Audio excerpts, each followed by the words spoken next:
flowers won't matter, she called after him as Cooper crossed the street. Easier said than done. He wasn't sure how he felt. He did, however, have a pretty good idea how Park was going to feel after this. Cooper checked his phone with a curse. Park was supposed to meet him here with the search warrant while Cooper made sure Donnie Simpson stayed put. Only now, Donnie was closing shop 45 minutes early and Park wasn't back yet. "Don't go in without me," Park had said before they'd separated. "Then how am I supposed to intimidate and threaten innocent wolves into confessing while you're not looking?" Cooper had replied. "I'm joking." He'd put his hands up at Park's grimace. If by joking he meant repeating verbatim the things his BSI colleagues said snidely about him behind his back, and to his face. Park's sense of humor was apparently too refined for that. "I just don't appreciate my partner confronting a dangerous suspect on his own, so wait for me outside, okay? I can take care of myself. I was doing this job just fine before you. You should trust me."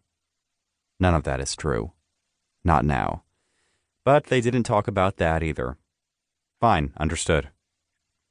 Park had hesitated, looking uncharacteristically unsure, and began to say something else, but Cooper cut him off, gently grabbing his arm and rubbing his thumb over the crook of Park's elbow, his sensitive spot. "I won't go in without you, Ollie," he added playfully, using Park's childhood nickname. Park had snapped his mouth closed and blushed. Still, his expression was troubled, disbelieving, but thankfully he hadn't pushed it. And now? Cooper walked into the flower shop and a cluster of bells announced his arrival unnecessarily as Simpson was standing right at the front window display, unplugging the neon open sign. "Hi there," Cooper said brightly, and continued into the store without pause, scanning the bouquets. Park didn't want him confronting a dangerous suspect. Fine. Cooper didn't relish the idea either. He just needed to stop Simpson from closing in order to buy Park some time. What kind of small business owner would kick out a potential paying customer? He perused the store and made his way toward the back, letting himself imagine just for a moment that he really was here buying his boyfriend some just-because flowers. What would he get Park? No. What would he get Oliver? Ollie?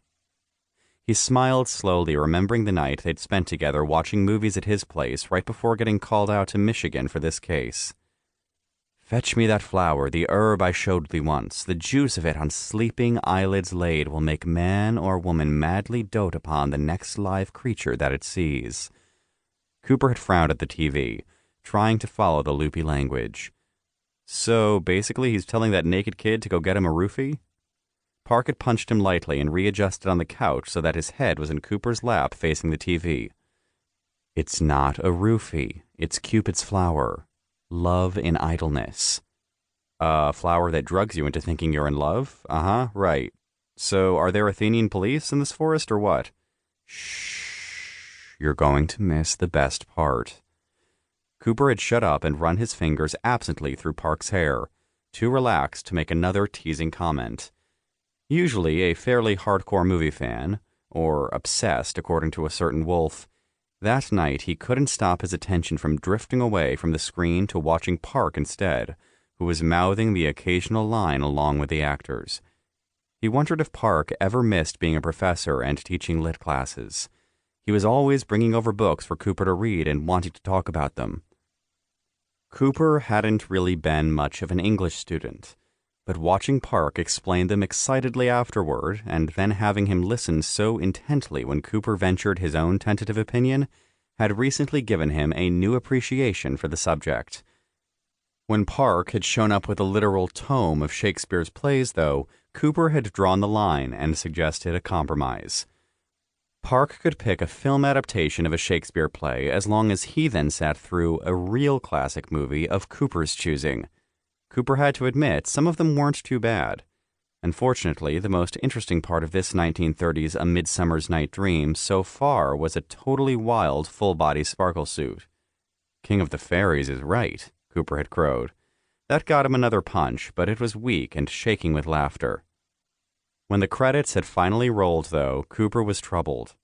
He tucked Park's hair behind his ear, thinking, if you knew the person you loved had fallen in love with you because of some psychedelic magic herb, he asked hesitantly. Cupids? Yeah.